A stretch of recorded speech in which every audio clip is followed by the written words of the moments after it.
Missouri voters have a chance to decide if some elected officials should have term limits. Yeah, our Missouri Chief Capitol Bureau reporter Emily Manley breaks down the question voters will find on Tuesday's ballot. Emily.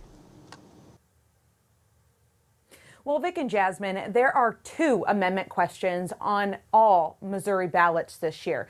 I explained the first one earlier this week. That's Amendment 3, but the other question is Amendment 1, and it's asking if all state officials, the new ones included, should have term limits.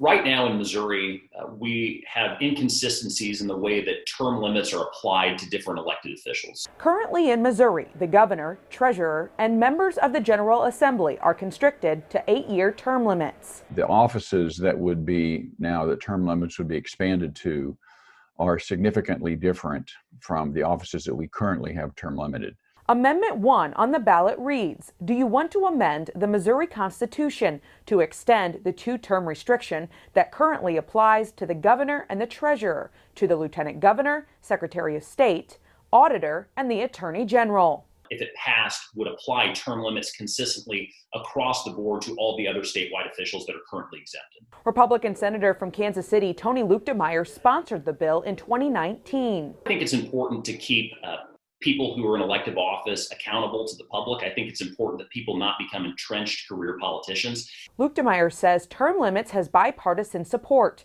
but not everyone thinks it's a good idea. In my view, the offices that we're extending term limits to have a significant value on how long that person has been there. Republican Senator from southwestern Missouri, Ed Emery, says these certain elected officials don't have the power to sign, write, or veto a bill. The offices that this is being expanded to are of a different nature. They're offices that are more aligned with expertise and experience.